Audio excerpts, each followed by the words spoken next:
Now, we're going to be taking a look at not only the 1972 Borghese putsch attempt, again, arms from Otto Skorzeny, assistance from CIA, participation by, among others, Vito Michelli, a P2 member and SID chief we're going to look at, Michele Sindona, Licio Gelli, and others.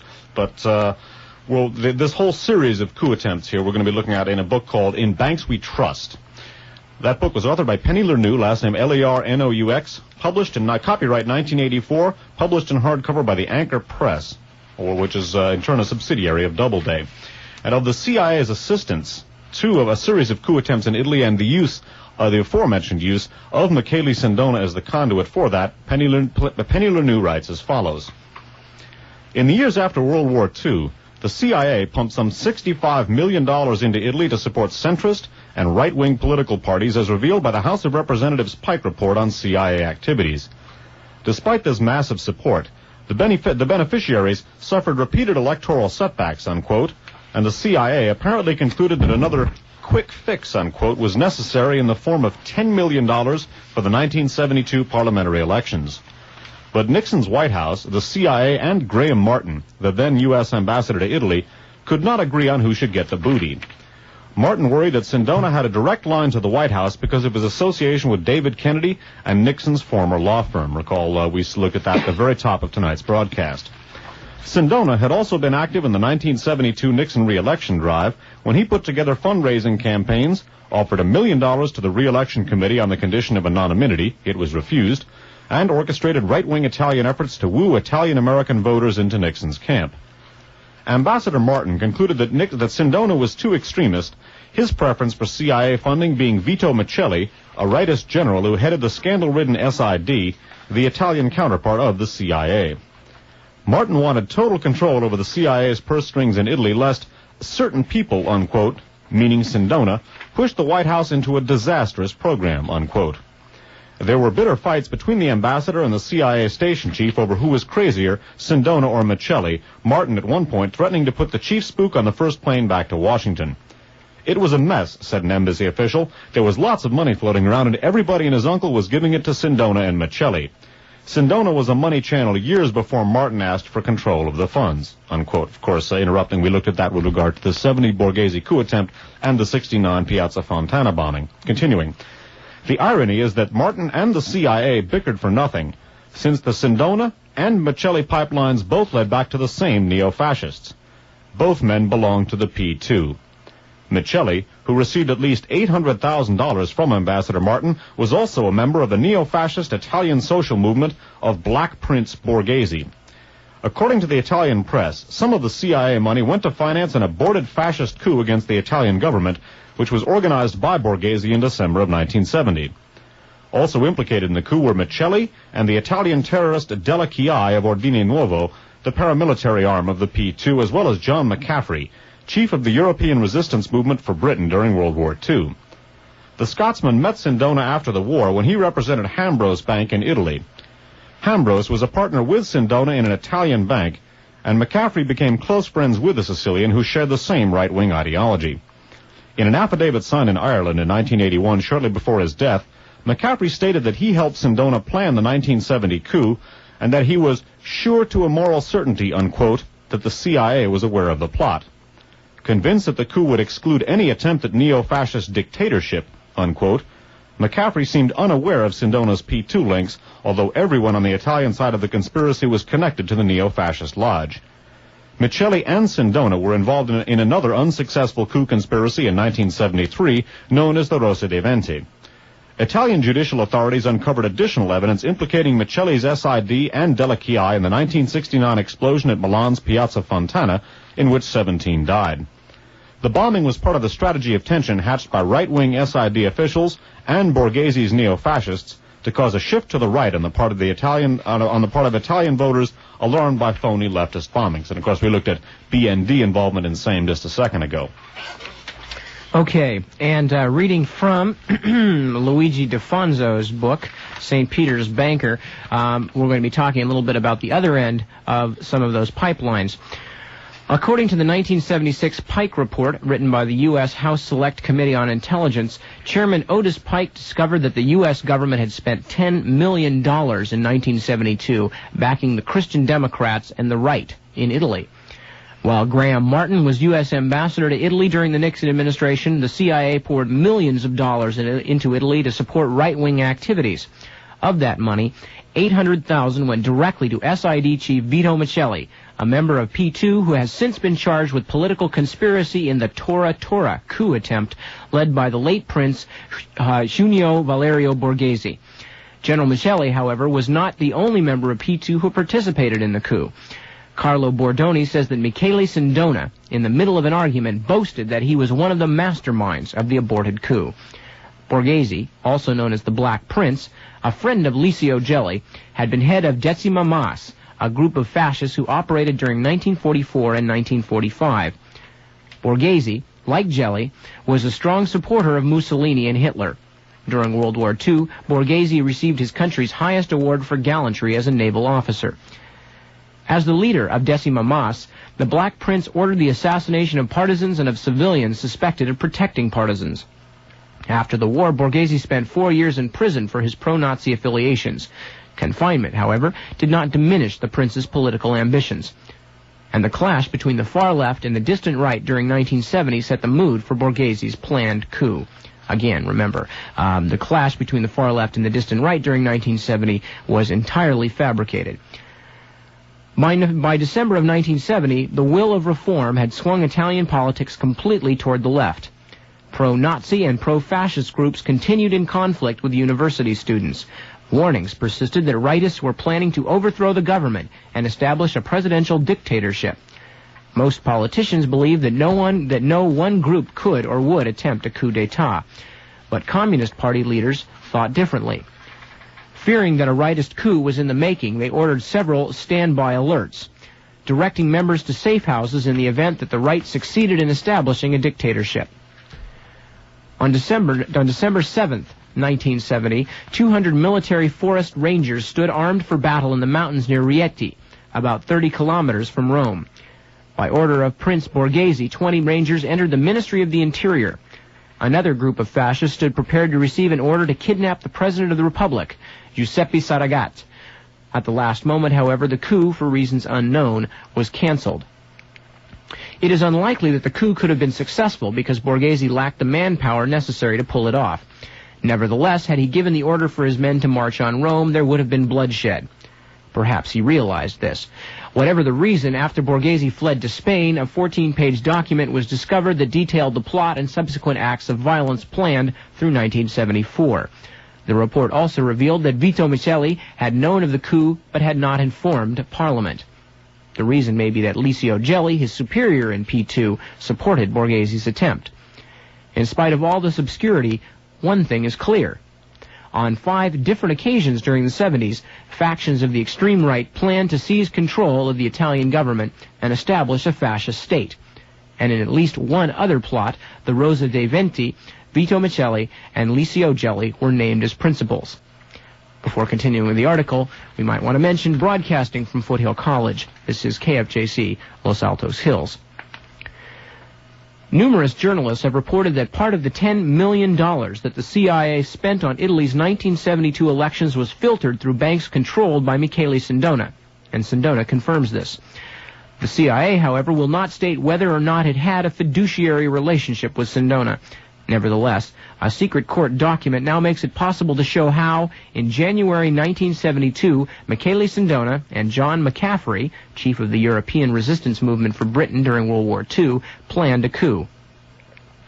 In an affidavit taken by one of Sindona's lawyers on February 3, 1981, in Donegal, Ireland, John McCaffrey said, quote, Italy's passage from the post-war economic miracle created by the dynamism and inventiveness of private enterprise to her present state of palsy and chaos has been brought about by the pervasive and continuous operations of left-wing anti-Western forces.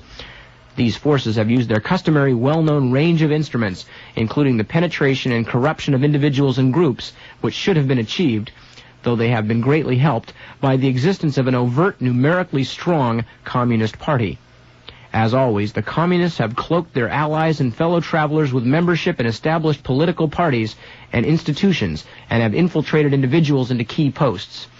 The battle for control of Italy, which is now more than half won for the left, was and is still being fought with subtlety and cohesion on all fronts. Now, bear in mind as we continue with this that Mr. McCaffrey's deposition is virtually an in-depth description of what the right wing was doing in Italy. Exactly. Efforts to combat the left wing, we continue with McCaffrey's deposition, efforts to combat the left-wing takeover have been fragmented and completely unorganized. Many of those who should have been natural leaders of the opposition were corrupt, docile, and inept. Those who were intelligent, strong, and successful posed formidable threats to the leftist movement and were targets for elimination. Michele Sindona was a member of the latter group. During my association with Sindona, I did in fact witness a number of attempts in Italy and abroad to unseat him. Ugo La Malfa, Minister of the Italian Treasury, personally influenced many decisions calculated to harm or disrupt Western policies, free enterprise in Italy, and Michele Sindona. Furthermore, during the absence of Jocelyn Hambro, chairman of Hambros, the British bank, Italian left-wing bankers went to the offices of Hambros to sow seeds of distrust for Sindona and to predict disaster for his pro-American, pro-capitalism enterprises. Again, bear in mind, this is Nip again, Sindona's pro-Western, pro-American, pro-capitalism enterprises consisted basically in theft and the promulgation abroad of fascist activity. In the context of these events and his pro-American stance, Sindona approached me, fully aware of my own background in the resistance movement, early in 1972 with his plan for a coup, the purpose of which was to establish a government in Italy and Sicily which would be closely allied with the United States. Shortly thereafter, I met with Sindona and a high-ranking military official in Rome, where we discussed the coup being planned by Sindona and the military. At this meeting, I presented a detailed plan for the takeover of the government and for the new administration's first year in office. In view of my background, my collaboration had not only the value of technical competence, but also could be considered as a guarantee of excluding any attempt at neo-fascist dictatorship. Neither the United States nor the United Kingdom could have accepted any such outcome, nor indeed would they have wanted a purely military takeover, even with the best intentions. The idea was to secure the backing of the armed forces for orthodox democratic politicians who wanted a proper parliamentary government and not a branch office of the Kremlin. The military men involved were fully aware of this and did not aspire to any autonomous action, but merely wanted to be the defenders of the Western democratic system. Their part in what was envisaged as a political coup was to provide the authority and control which would have ensured that there was no organized outbreak of anarchy and subversion by the numerous trained squads of rioters and guerrilla fighters which the communists had at their disposal. Among the communists' other most formidable weapons were those who supported them from outside the official party. It is my considered opinion that one of their chief allies was Ugo La Malfa. Following this meeting, Sindona spoke with me on several occasions regarding the proposed coup. It was clear to me from these conversations with Sindona that he was the key to the entire operation. I am sure to a moral certainty that Sindona spoke about the proposed coup with important figures in the American Central Intelligence Agency and with top-level officials in the American Embassy in Rome. I would think it highly probable that the existence of the planned coup was known by Graham Martin, then American ambassador to Italy. There is no doubt but that there exist numerous documents in America which reflect the benevolence on the part of the United States towards the coup organized by Sindona. The coup failed for a variety of reasons. Lack of security criteria among those to take part, the lack of know-how, courage, and conviction on the part of Italian politicians, reflection of this lack of courage on the Italian military leaders, La Malfa's and others' attacks on Sindona, and on the American scene, the emergence of the Watergate upheaval. The American support would not have been military, of course, McCaffrey says. This would not have been necessary, but I did learn that the Italian military men involved in the coup wanted a United States fleet to find itself in the vicinity of Naples while the coup was being launched. And the other reason he gives for failure is of the overall picture in this proposed coup and of the overwhelmingly positive and pro-American role played in it by Michele Sindona, there can be no possible doubt. What McCaffrey did not know when he was assisting Sindona in the formalities of organizing a coup was that behind Michele Sindona were members of Propaganda Due. The Sicilian financier has always been credited with having an ability to keep secrets, not only from his opponents but from his friends as well.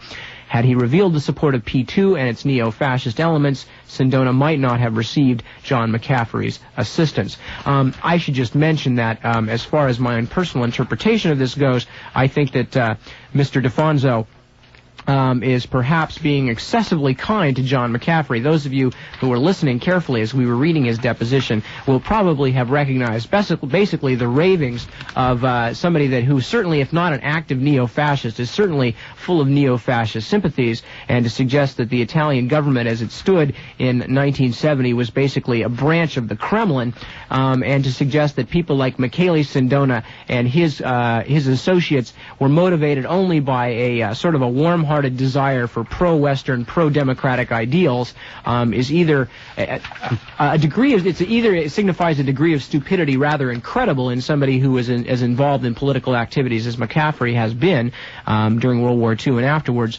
or else is just basically the prevarication of somebody who's died in the wool fascist himself. Either the man was, as Nip said, a dyed-in-the-wool fascist, or he was the stupidest man since Douglas MacArthur. And, of course, we looked at his amazing ability to court all fascists of all kinds during our Aryan Nation series. Taking a look at the participation in the aforementioned 1972 Borghese coup attempt by Stefano Della Chiai, a ubiquitous player in Italian far-right politics, along with Licio Gelli, probably the most important and common of the Italian fascist conspirators of the 60s, 70s, and 80s. Returning to the book, The Nazi Legacy, which we looked at earlier, at about Stefano Della Chiai in the 1970 coup attempt, the authors write as follows. But there was nothing quiet about Della Chiai's life, for in 1970, he took on an assignment which was the most ambitious of his career, the attempted overthrow of the Italian state. The coup d'etat was organized by a man who had by now become Della Chiai's patron, Prince Valerio Borghese, friend of Léon Degrelle, and Léon Degrelle, by the way, was a Belgian Nazi and one of the key leaders of the Odessa, one of the post-war Nazi self-help groups. Friend of Léon Degrelle and known by all his right-wing comrades as Il Comandante. It was planned for December 7th, 1970, a date deliberately chosen because it marked the anniversary of Pearl Harbor. It was codenamed Tora Tora in memory of the Japanese attack, and the man placed in charge of its most spectacular action was Della Chiai. At the head of a commando group of 30 men, the toughest veterans of the Avanguardia Nazionale, Della Chiai led a nighttime raid on the Ministry of the Interior in Rome. The building was deserted as the squad forced its way into the armory and seized 200 machine guns. At midnight, Della Chiai telephoned his commander, Borghese, and announced that the ministry was in his hands. By then, other squads were ready to seize the radio and television stations, arrest left-wing politicians, and announce that they were in control of the machinery of government. But at the last minute, Il Comandante announced that the coup was to be called off. The troops he ordered should stand down. The operation was aborted. Everyone was stunned. Borghese's second-in-command stormed into his office to demand an explanation, but the old man was implacable. "I have obeyed superior orders," unquote, was all he would say. There has never been a satisfactory explanation of who those superiors were, though there has been no shortage of rumors, including the suggestion that the coup had the secret backing of the U.S. government, which had stationed warships off Malta ready to sail towards Italy as soon as the coup was announced. By the way, we would add that that was no rumor, as we've looked at abundantly before. The CIA and other elements of the government were very much behind that coup. Continuing. Borghese himself refused to divulge the secret, even to his close friend Léon Degrelle, and he went to his grave without ever revealing why the coup, which might have changed the course of Italian history, was so suddenly thrown into reverse. Della Chiai pulled his men out of the ministry building as efficiently as he led them in. He replaced 199 machine guns, keeping just one as a souvenir, and then, in the early hours of December 8th, he slipped out of Italy for exile in Barcelona. His departure was carefully monitored by the ever-vigilant SID. And we would add that we will be picking up Stefano Della Chiai in numerous other places, not only later in this broadcast, but others as well. That's right. And before we continue on to talk about where are they now, which is what we're going to be talking about immediately at the beginning of the next segment, we're going to take a short break, give ourselves a chance to get up and walk Part 3 of the Mediterranean merry-go-round. And, of course, we're getting now into the thick of things. Last week, those of you who were listening last week were thinking, well, what is this, all stock speculation and money scams? Well, as we are seeing this week, the money scams were for a very specific reason, and they were to support specific fascist activities. We've just been talking about the 1970 Borghese Putsch and others, and the Rosa de Venti coup group, and a variety of others we've been talking about. Apparently, according to John McCaffrey, among others, who was himself actively involved in the plot, direct U.S. affiliation, certainly with money, possibly, as the allegation has been made, with plans to have U.S. warships in the Mediterranean ready to steam ashore at the declaration of a new military state in Italy in the early 1970s. One of the things that we looked at in our series of in our last program when we were looking at the Vatican banking scandals was how as the money go-round began to slow down and as it became increasingly more tangled, we began to look at a series of corpses that began piling up. Judges who were attempting to investigate these things, people who for one reason or another got caught betwixt and between the wrong sides of the wrong forces, people who became key witnesses in investigations or key foci of investigations, such as Messrs. Sindona and Calvi, both of whom met tragic ends, or unnatural ends, I guess we should say. What we're going to be looking at during the immediate portion of the broadcast here is some more interesting developments as various groups began to attempt to penetrate the series of fascist machinations that we've been looking at. Again, international in nature, involving CIA, involving BND, P2 Lodge, and many of the elements thereof. A lot of people, quite a few people began dropping dead as the various investigations into these things proceeded. And so not only were some people dropping dead, but some others were going on the lam. And we're going to take a look at those right now. Indeed, and we're going to start off with an obituary from the San Francisco Chronicle for February 7th, 1984, a very well-known name at this point to those of you who've been following the broadcasts. And that name is General Giuseppe Santovito, and the obituary is datelined Florence, Italy. General Giuseppe Santovito, age 65, the former head of Italy's military intelligence, who reportedly was linked to a series of major scandals in recent years, died Sunday. Santovito was arrested December 2nd and charged with revealing secret information about Italian terrorist groups and their foreign links. He was later released from prison to undergo liver surgery. His name had surfaced in investigations ranging from the uncovering of the secret Masonic Lodge, Propaganda Due, to alleged links with a multi-billion-dollar arms and drug trafficking ring in the Mideast. And that last provocative sentence there refers, of course, to STIBOM, an organization that we are going to be talking about at great length next week. So, P2 member Giuseppe Santovito, one of the key people in the aforementioned Super Sesame group lying at the root of so many of these fascist machinations, arrested December 2nd, 1983, dead February 7th, 1984. Like a lot of people we have looked at, and a number of other people we're going to be looking at, particularly in connection with the aforementioned STIBOM Arms for Drugs ring, which is going to connect not only up with P2, but also up with the shooting of the Pope. One of the key people involved in the aforementioned parliamentary investigation of P2 that was headed up by Member of Parliament Tina Anselmi, well, that investigation was co-chaired by a fellow named Franco Calamandrei. His obituary appeared in the San Francisco Chronicle on Monday, September 27th of 1982. An AP story out of Rome. It's headed simply Franco Calamandrei, Calamandrei. Franco Calamandrei, 65, a communist senator and leading figure in the Propaganda Due Masonic Lodge scandal investigation, died yesterday in a Rome hospital, his family announced. Calamandrei worked as a correspondent in London and Beijing for the Italian Communist Party's official newspaper, L'Unità, before being elected to the Senate in 1968. He was best known for his work as vice chairman of a parliamentary commission set up to investigate the Masonic Lodge scandal that brought down the government of Christian Democratic Premier Arnaldo Forlani last year. So Calamandrei, obviously, as a communist member of parliament, would have been anathema to the people in P2, and he apparently, well, obviously, not apparently, he obviously did not survive his role as the vice chairman of the parliamentary investigation, looking into Licio Gelli and the P2. Now, of all the major figures that we've been talking about in the last few weeks, virtually all of them have died, almost all of them in some mysterious manner, with the exception of two of them. One of them is Archbishop Archbishop Paul Marcinkus, who, for a variety of reasons, is still a virtual prisoner in the Vatican, owing to the fact that he cannot leave without facing Italian justice. The other man, which perhaps gives us a hint of the actual power hierarchy of the whole plot against the Pope, the other man who has managed to not die in opposition to people like Michele Sindona, Roberto Calvi, Giuseppe Santavito, Bekir Chelenk, Henry Arsan, and others, is, of course, Licio Gelli. And we're going to read an article about one of the latest, not the latest, but one of the more recent things that happened to Licio Gelli.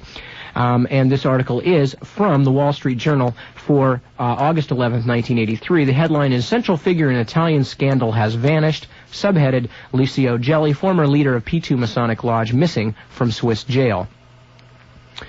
Licio Gelli, the leader of a once secret Masonic Lodge in Italy and a central figure in the Banco Ambrosiano scandal, vanished during the middle of Tuesday night from a high-security prison in Geneva, Switzerland, police said. A lawyer for Mr. Gelli maintained that he was kidnapped, citing bloodstains, chloroform odors, and a hypodermic needle that the lawyer said were found in Mr. Gelli's empty cell. A number of Italian politicians, however, said that Mr. Gelli probably staged an elaborate escape. Swiss authorities said they aren't certain of either theory, but that Mr. Gelli clearly didn't get outside the prison by himself. Mr. Gelli's disappearance created an immediate sensation, especially in Italy, whose citizens have followed a series of bizarre developments that began in May 1981 with the exposure of a secret Masonic lodge called P2. Mr. Gelli, 64 years old, was Grand Master of the lodge, which consisted of nearly 1,000 highly placed Italians and South Americans, and was accused of being a state within a state. Mr. Gelli fled Italy but was arrested last September at a Swiss bank trying to withdraw funds that had been funneled through Banco Ambrosiano of Milan, a bank that collapsed in the summer of 1982 after its chairman, Roberto Calvi, himself a member of the secret P2 Lodge, was found hanged in London. Well, a couple of things to mention. First of all, since it has been pretty much established since then that Licio Gelli, in fact, did escape, and how he escaped, and that he is probably at last sighting, well, one of the most last reliable sightings was that he was in Uruguay, and we will talk about that later in the broadcast. It does bring back to mind, as we mentioned in the broadcast last week, Michele Sindona's own staged kidnap attempt in which he went so far as to have himself shot in the leg in an effort to evade justice. Michele Sindona, however, evaded justice in the long run, not at all. He was actually imprisoned and then, of course, died in prison, as we related last week. Licio Gelli, however, has avoided the hand of the Grim Reaper. Now, one of the things for which Licio Gelli may very well have been held to account, had he not escaped prison, is the single most bloody and most noteworthy terrorist incident in the history of Italian fascist skullduggery, and that is the Bologna bombing of August of 1980. Now, with the Bologna bombing, the merry-go-round is going to begin to turn here. We're going to leave Italy. We're going to touch briefly on some other P2 and P2-related machinations in Italy, and then we're going to jump across the Atlantic. We're going to go to South America, also Central America briefly, but we're going to go to South America, and some of the key people involved in the Bologna bombing are going to crop up on the other side of the Atlantic as well. But with the Bologna bombing, the most notorious of all of the terrorist incidents in Italy during this period, as I say, we're going to leave Italy, and the Mediterranean merry-go-round is going to begin to turn in earnest. About the Bologna bombing, David Gallup writes as follows in God's name. There have been over the past 2 decades a number of bombing outrages in Italy that remain unsolved. I would add that remaining unsolved is his estimation here. If the Italian authorities ever catch Gelli, they will be in a position, if he chooses to talk and tell the truth, to solve some of those mysterious attacks. These include Milan 1969, the Piazza Fontana bomb attack, 16 people killed, Bologna 1974 bomb attack on the Rome-Munich Express, the Italicus near Bologna, 12 people killed, Bologna 1980 train station bombing, 85 people killed, 182 injured. According to the sworn testimony of a disenchanted follower of Gelli, a neo-fascist called Ilio Ciolini, Ciolini, this last outrage was planned at a P2 meeting held in Monte Carlo on April 11th, 1980. Licio Gelli was the Grand Master at that meeting. Again, according to the testimony of Ciolini, the 3 men responsible for the train station bombing are Stefano Della Chiai, Pierluigi Pagliani, P-A-G-L-I-A-N-I, I've also seen that Pierluigi Pagliai, some people leave out the N, and Joachim Fiebelkorn. The purpose of this series of appalling attacks was to direct public outrage toward Italian communists by making it appear that they were responsible. Of course, we've looked at that as the strategy of tension. Stefano Della Chiai, one of the key people involved with that, along with Licio Gelli. Remember Della Chiai, Pierluigi Pagliai or Pagliani, and Joachim Fiebelkorn. We're going to be talking about them later in the broadcast on the other side of the Atlantic, but in cahoots with the very same cast of characters. And remember also, Elio Cellini and the meeting at Monte Carlo, because as we're going to begin looking at now, there is not just one there may be one P2 lodge, but it has branches in many different countries. That's right, and the one we're going to be talking about, as Dave mentioned, the Monte Carlo branch, where allegedly the Bologna railway station bombing was planned. This again is also a Ted Rubenstein-supplied Jonathan Marshall translation, this one of the Italian magazine Panorama for 8th of August 1982. The headline, Black at Monte Carlo, Gelli and the Bologna Massacre. November 1981, in a prison cell in Lausanne, that's Switzerland, of course, an Italian adventurer, Elio Cellini, was serving time for a bankruptcy of 700 million lira. In Italy and in South America, where he had long worked, he left a long trail of bad checks in the hundreds of millions. 8 months before, he asked for a meeting with the Swiss Secret Service. He had important revelations. His testimony eventually was passed on to the Bologna magistrates investigating the train bombing. His revelations were horrifying.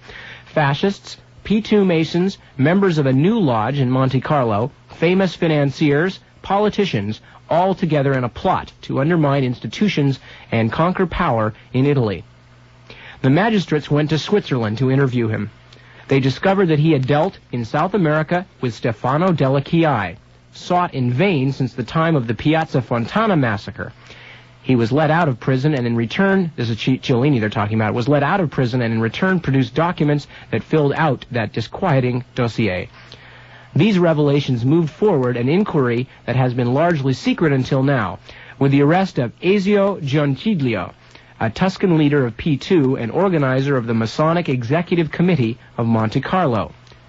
The magistrates believed enough in Cellini's tale that on 15th of April they issued an arrest warrant against Della Chiai and a group of fascists tied to the Avanguardia Nazionale. Later, they also implicated the Florentine lawyer Federico Federici, another member of the Monte Carlo Lodge. Finally, they arrested Gianciglio. All were people who played a role in a story that had its birth in 1979 in Monte Carlo. That year, P2 was in difficulty. Judicial investigations in Florence and Bologna on the Italicus case, that it was an earlier railway station bombing. In Bologna on the Italicus case had begun to penetrate that financial political plot. Gelli decided to create a new lodge in Monte Carlo, a state not covered by Masonry, and where he could set up a new Grand Orient recognized by the International Grand Lodge. He called it Comité. In it, he enrolled some people already belonging to P2 and some who haven't appeared yet on any lists. So the P2 octopus, I guess you could say, has tentacles in many, many places, including Monte Carlo. And it was at the Monte Carlo Lodge, according to a dissident P2 member named Elio Cellini, that the aforementioned Bologna massacre was planned, involving Licio Gelli and Stefano Della Chiai. One of the areas, too, where the P2 tangle began to reach out to with a vengeance was Greece, where the Italian fascists were actively involved in channeling money to the 1967 coup which brought the Greek colonels to power. And it's worth remembering here in this context that that coup was actively aided by the Central Intelligence Agency. About the P2 and specifically Michele Sindona's active assistance for the 1967 Greek coup, information about that appears in St. Peter's Banker by Luigi DeFonso. He writes as follows. In April of 1967, Propaganda Due directed its attention to the upcoming elections in Greece. The Greek left was headed by 47-year-old Andreas Papandreou, a political foe of King Constantine II, who was the ruling monarch of Greece and commander-in-chief of the armed forces. The leftists were gaining ground and were expected to win the election. The army feared that the leftists would push Greece, the cradle of democracy, toward communist rule. Colonel Papadopoulos, dedicated to the service of the young King Constantine, predicted civil war if the left succeeded in assuming the leadership. Sometime around April of the same year, Continental Bank of Illinois, according to Sindona, now recall that, interrupting here, that the chairman of that is David Kennedy, who's a co-investor with Sindona in a lot of Sindona's enterprises. Beginning again, sometime around April of the same year, Continental Bank of Illinois, according to Sindona, transferred $4 million to Sindona's Banca Privata Finanziaria. Upon receipt, Sindona immediately wired $4 million to Colonel Papadopoulos through the bank account of Helleniki Tekniki, a construction company controlled by the Greek army. The loan was guaranteed by the Central Bank of Greece. In the early morning hours of April 21st, Michele Sindona was sitting at home in his study chewing on cubes of sugar as he waited for an important phone call. His eyes darted back and forth from the telephone to the portrait of Nunziata. He was nervous and the pain above his eye was throbbing. At 2 o'clock a.m. in Athens, the last light at Tetoi Palace went out. A few minutes later, soldiers slipped from the shadows, took command of every military station in Greece, and shut down all radio stations. 3 soldiers and an officer appeared at the house of Premier Panagiotis Kanelopoulos. The premier barricaded his door, but the officer, after explaining to the premier that he had come to protect him, ordered his men to break into the house. The soldiers grabbed the premier and dragged him into a waiting car. He screamed, "Why don't you kill me here?" unquote. Simultaneously, in the Athenian suburb of Kastri, former Premier George Papandreou, father of Andreas Papandreou, was kidnapped from his house and locked up. At the same time, 8 soldiers smashed the glass door to Andreas Papandreou's house. The soldiers overpowered Andreas and his bodyguard. They dragged Andreas, wearing only his underpants, across the broken glass and stuffed him into a car. The merchants of the right repeated scenes like these until 5,000 communists were in prison. At approximately 2:45 a.m., 15 minutes before the king would learn details of the coup, Michele Sindona's phone rang. The message was short and precise. In the name of the king, the voice said, "We have succeeded," unquote. The pain above Michele's eye vanished. He was happy. He had assisted in what he considered to be a major defeat of the communists. At 3 o'clock a.m., in the same instant that 3 tanks positioned themselves in front of the palace gates, the Greek army ended the radio silence and announced to the rest of the world that it had, in the name of the king, taken control of the country.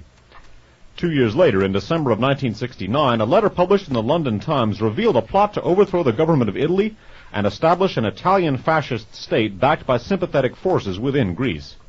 The document was titled, quote, "Ministry of Foreign Affairs, Minister's Office, reference number 600 A47, unquote, and was labeled strictly confidential, to be opened only by the ambassador," unquote. The document explained that a report from Greece's agents in Italy indicated that events are developing in a direction very favorable to the national revolution, unquote. It went on to say that Premier George Papadopoulos, the former colonel who had organized the 1967 coup in Greece, wanted to prevent any possibility of linking the activities of our Italian friends with the official Greek authorities, unquote. The report also quoted a mysterious man from Italy, identified only as Mr. P, unquote, believed to be Licio Gelli, appealing to Premier Papadopoulos, quote, to continue the supply of both moral and material help from Greece, as well as advice on the development of action groups. Mr. P is reported to have concluded, quote, "Conditions are much more favorable than in the past. Many people in Italy want to see the establishment of order and peace in their own country." So basically, not only does P2 and particularly Licio Gelli and Michele Sindona aid the 1967 CIA-backed coup in Greece, but then the Greek colonels who so came to power attempted to perform a similar service for their Italian cohorts and allies, Messrs. Gelli and Sindona, and in all probability were lending material assistance to the 1970 Borghese coup about which we spoke earlier. Now, as we continue to detail this spread of P2 terrorism, and we're going to detail next the spread of it into Spain and South America, bear in mind that what we are talking about here, when we're talking about the kind of people that we have been showing you illustrations of, people like Licio Gelli, Michele Sindona, and Stefano Della Chiai, people who obviously have no scruples whatsoever, and in fact are in most cases favor violent, murderous action over any other sort of action. Later on in the broadcast, when we're going to begin to be talking about things like the shooting of a pope, or as we talked about last week, we talked about the probable poisoning of a pope, namely John Paul I, it becomes obvious that we are not talking about people who are going to balk at such procedures. Just to remind you that there is a larger picture here, and not merely the succession of small events. Well, small except to the people they happen to. What we're basically laying now is the groundwork and the context in which the shooting of the Pope happened, and we're also introducing many of these same elements that we're dealing with in the very show this evening are going to come right back in our next 2 shows in connection specifically with the shooting of the Pope. Okay, now remember also the alleged letter from Licio Gelli talking about the formation of action groups. Now we're going to talk about Stefano Della Chiai, the man who is the master of the action group. Also, now recall the earlier killing of Judge Vittorio Accorsio by Pierluigi Concutelli. Now, Accorsio was looking into a nominus sequestri in P2, and we're going to take a look at not only Della Chiai's connections to the Accorsio killing, but also the international connections to that killing as well. And I'm sorry, I just lost the name of this here. The book is The Nazi Legacy by Linklater and Hirsch and Ascherson. Absolutely, okay. All right, again, talking about Stefano Della Chiai, again, one of the, if not the foremost black terrorist in the world, and by black, for those of you who just tuned in, it has nothing to do with African heritage, it means fascist. Yeah, but again, Italian political shorthand, red is communist, black is fascist. All right. His career, from now on, would concentrate less on the affairs of his homeland, namely Italy, where he could only return clandestinely, and more on Spain and South America, where right-wing governments were open to his ideas and interested in his unusual skills. Over the next 3 years, Della Chiai kept a diary which was later discovered by Italian investigators, and it records the astonishing ease with which he was able to travel freely from country to country, although he was an internationally wanted man. In Spain, a country which was effectively still run as a police state, he never once had to apply for a residence permit. His name did not appear on the list of foreigners held by the Spanish police, and when he opened an office in a restaurant in Madrid, neither was entered on the commercial registers required under Spanish law. The police and the intelligence agencies, who were perfectly well aware of his identity, simply turned a blind eye. Yet the company he set up dealt in arms, and the restaurant, El Apuntamiento, was a regular thieves' kitchen, patronized by right-wing terrorists. Scarcely any of those who ate or worked at the restaurant had residence papers, nor were the cooks and waiters regularly employed. Many of them were on police records as Italian right-wing extremists on the run. On most nights, unless he was on missions abroad, Della Chiai, dressed in a khaki shirt or a light safari suit, would preside over the establishment with his wife Leda, an Italian ex-school teacher. Fights were common as the evenings wore on, and Della Chiai would have to step in and break them up. Sometimes he himself was the focus of resentment, particularly from those of his colleagues who nursed grave suspicions about his contacts with the Italian authorities. Della Chiai's diary says nothing about what he was really up to in Spain beyond speaking vaguely about meetings, operations, and missions. But evidence which emerged later, after the death of Franco, shows that not only did Della Chiai import his strategy of tension into Spain in an attempt to shore up support for the right wing, he also waged a remarkable clandestine war against the Basque separatist movement ETA, an organization which posed a running threat to the Franco regime. From 1973 to 1976, operating permanently outside the law, yet on behalf of the Spanish authorities, Della Chiai helped organize a series of raids against ETA, both in Spain and across the border in southwest France. On one occasion, 2 ETA terrorists hiding in France were found dead in mysterious circumstances. Later it emerged that their murderer, a 28-year-old Sicilian Luigi Concutelli, Pierre Luigi Concutelli, of course, had been brought to Spain by Della Chiai, provided with papers and commissioned by him to carry out the killings.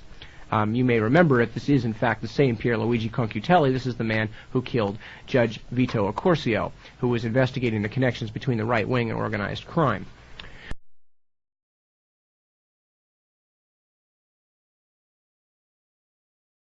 Now, we're going to be taking a look at not only the 1972 Borghese putsch attempt, again, arms from Otto Skorzeny, assistance from CIA, participation by, among others, Vito Michelli, a P2 member and SID chief we're going to look at, Michele Sindona, Licio Gelli, and others. But, this whole series of coup attempts here we're going to be looking at in a book called In Banks We Trust. That book was authored by Penny Lernoux, last name Lernoux, published in copyright 1984, published in hardcover by the Anchor Press, which is in turn a subsidiary of Doubleday. And of the CIA's assistance to a series of coup attempts in Italy and the aforementioned use of Michele Sindona as the conduit for that, Penny Lernoux writes as follows. In the years after World War II, the CIA pumped some $65 million into Italy to support centrist and right-wing political parties, as revealed by the House of Representatives Pike Report on CIA activities. Despite this massive support, the beneficiaries suffered repeated electoral setbacks, unquote, and the CIA apparently concluded that another quick fix, unquote, was necessary in the form of $10 million for the 1972 parliamentary elections. But Nixon's White House, the CIA, and Graham Martin, the then U.S. ambassador to Italy, could not agree on who should get the booty.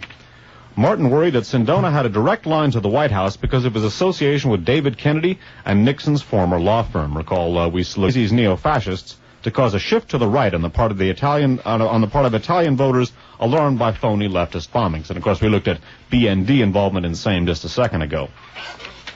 Okay, and reading from Luigi Defonso's book, St. Peter's Banker, we're going to be talking a little bit about the other end of some of those pipelines. According to the 1976 Pike Report, written by the U.S. House Select Committee on Intelligence, Chairman Otis Pike discovered that the U.S. government had spent $10 million in 1972 backing the Christian Democrats and the right in Italy. While Graham Martin was U.S. ambassador to Italy during the Nixon administration, the CIA poured millions of dollars into Italy to support right-wing activities. Of that money, $800,000 went directly to SID chief Vito Michelli, a member of P2 who has since been charged with political conspiracy in the Tora coup attempt led by the late Prince Junio Valerio Borghese. General Michelli, however, was not the only member of P2 who participated in the coup. Carlo Bordoni says that Michele Sindona, in the middle of an argument, boasted that he was one of the masterminds of the aborted coup. Borghese, also known as the Black Prince, a friend of Licio Gelli, had been head of Decima Mas, a group of fascists who operated during 1944 and 1945. Borghese, like Gelli, was a strong supporter of Mussolini's Italian social movement of Black Prince Borghese. According to the Italian press, some of the CIA money went to finance an aborted fascist coup against the Italian government, which was organized by Borghese in December of 1970. Also implicated in the coup were Michelli and the Italian terrorist Della Chiai of Ordine Nuovo, the paramilitary arm of the P2, as well as John McCaffrey, chief of the European resistance movement for Britain during World War II. The Scotsman met Sindona after the war when he represented Hambros Bank in Italy. Hambros was a partner with Sindona in an Italian bank, and McCaffrey became close friends with the Sicilian who shared the same right-wing ideology. In an affidavit signed in Ireland in 1981, shortly before his death, McCaffrey stated that he helped Sindona plan the 1970 coup and that he was sure to a moral certainty, unquote, that the CIA was aware of the plot. Convinced that the coup would exclude any attempt at neo-fascist dictatorship, unquote, McCaffrey seemed unaware of Sindona's P2 links, although everyone on the Italian side of the conspiracy was connected to the neo-fascist lodge. Michelli and Sindona were involved in another unsuccessful coup conspiracy in 1973, known as the Rosa dei Venti.